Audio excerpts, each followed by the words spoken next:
维吾尔人首次在土耳其大国民议会发言，揭露东突厥散家人的遭遇。土耳其议会最大的党之一豪党主席阿格谢纳女士在1月27日的议会会议上批评土耳其政府对维吾尔人问题的立场。她邀请土耳其维吾尔人诺尔斯曼女士在土耳其大国民议会发言。在议员们的热烈掌声中，诺尔西曼阿卜杜拉拉希德登上了舞台。他含着眼泪说：“我的父母和兄弟姐妹因我在土耳其学习而被判入狱。我想见我的父母，拥抱他们，像一个正常人一样生活。对人类、土耳其世界和穆斯林世界充满希望已经过去了4年，但是东突厥散仍然有集中营，而且有报道说他们正在扩大。”他说：“我们的维吾尔青年正在被奴隶，我们的女儿被迫嫁给汉族人并被强奸。失去孩子的父母被送进儿童集中营，他们与自己的语言和宗教分离。”演讲结束时，他表示，国际社会已将中国对维吾尔人的政策描述为种族灭绝，并说世界在等待什么？那里有数百万人死亡。如果您的沉默导致维吾尔人失踪，我怎么能相信世界上有人权？而土耳其人是穆斯林的兄弟。我敦促大家一起停止这种压迫。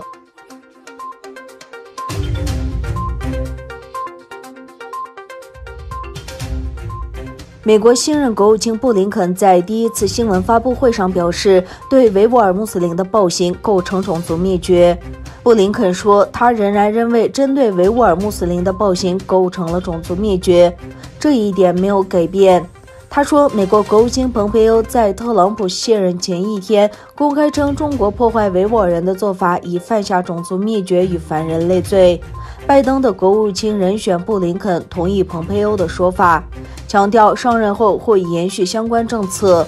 另一方面，美国总统拜登提名的常驻联合国代表周三表示，美国国务院正在评估特朗普政府做出的中国对维吾尔穆斯林和其他少数民族犯下种族灭绝罪的认定，以确保该决定能够得以维持。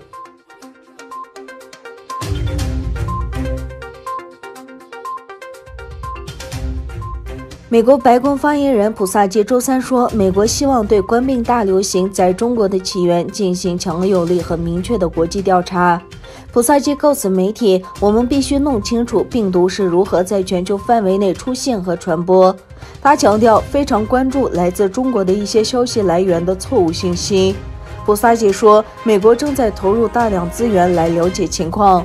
他说，华盛顿将利用我们情报界收集和分析的信息，并与盟友合作评估任何外部报告的可信度。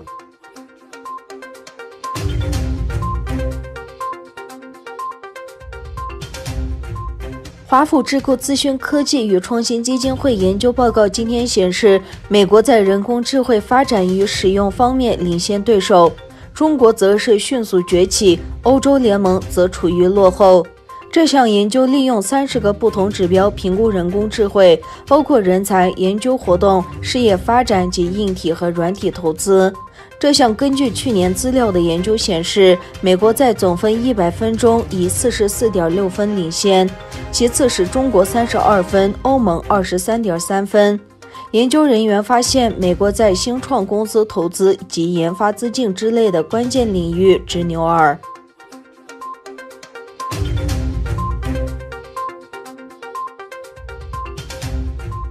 美国新总统拜登上任以来首次与普京通话。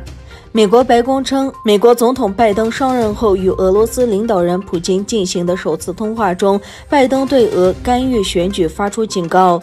拜登提出了对包括被囚禁的俄政府批评人士纳瓦尔尼在内的俄罗斯抗议活动的关切。据白宫的声明称，两位领导人同意美俄之间新削减战略武器条约的延期。